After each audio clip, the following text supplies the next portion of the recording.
буга чейин башыман операция болдум 2 жолу.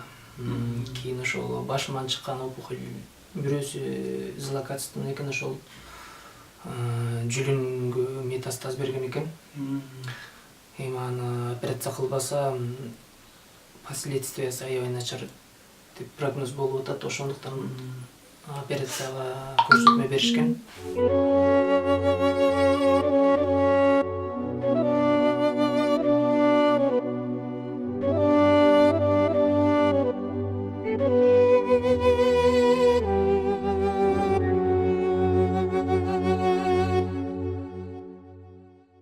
Исабек деген бир тууганыбыз көзү азиз, жубайы дагы көзү азиз көрүп атасыздар. Өздөрү мындай батирде жашап турушат экен, квартирада Бишкек шаарында. Мына эртең 21 январь күнү, понедельник күнү 3 күндөн кийин Россияга учуп кетип атат, билеттер бүт баары алынган. Операция жасалуу керек экен, мекендештер, бир туугандар. Бул операцияга бул үй бүлөдө кайдан каражат? Өздөрү момунтип турса, анан элибизге чыгып кайрымдуу берешен элибиздин колдоосу менен ушул бир туугандыбыздын бир операциясына себепчи болуп калсак экен, сиздерге бир алып чыксак экен деген бир жакшы үмүт менен, ниет менен келдик.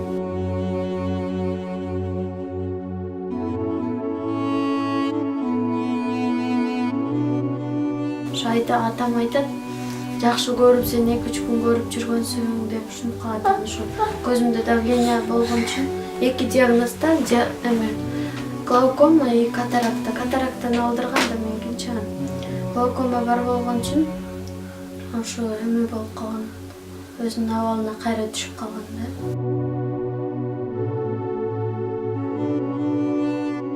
Турмуш кургандан бери квартирада туруп келе атасыздарбы?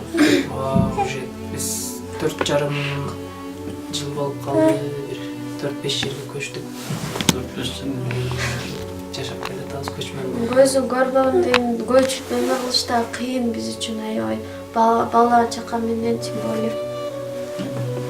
Мен ойлойм да, что операциядан кийин бул операция Кудай буйрса ийгиликтүү аяктап келгенден кийин дагы 1 жыл, 1,5 жыл, там балким 6 айбы постельный режим болот. Ошондо дагы мындай кыйналып калат болушубуз керек.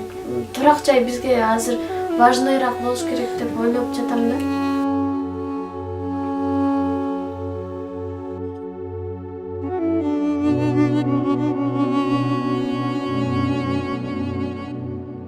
Bir adamda bir başına 10 kvartirаны шаардан алып мекендешим.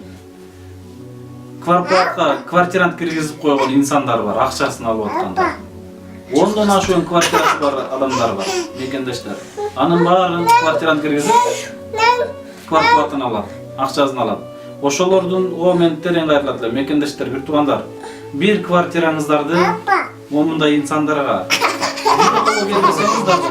берип турсаңыз, Кудай буйрса соогун аласыз, акчасын эмес, соогун аласыз, мекендештер. Мен ошол инсандарга кайрылам. Келиңиздер, алыбыздын жетишинче жардам берели, мекендештер.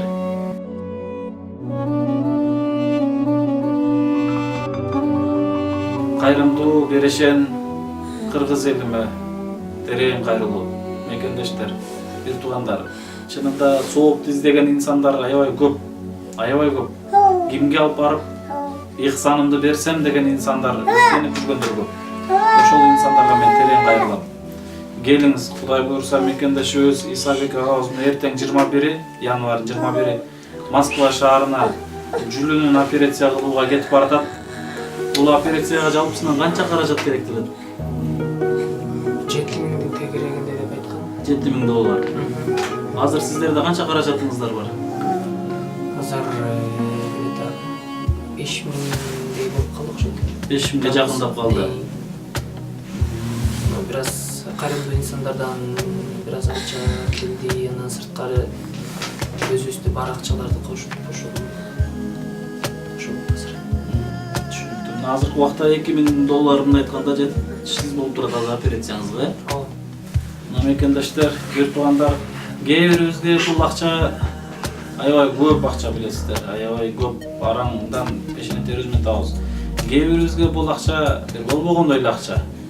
Бизнесмендерге, бизнестин туу чокусунда жүргөн инсандарга, мен ошол инсандарга терең кайрылам. Келиңиз мекендешим. Сооп үчүн колубуздан келишинче аракет кылайлы. Алланын берген ырыскысы менен бөлүшөйлү. Ондай адамдын өмүрүн сактап калуу үчүн бул жөнөкөй сооп эмес, акыреттик сооп мекендешим.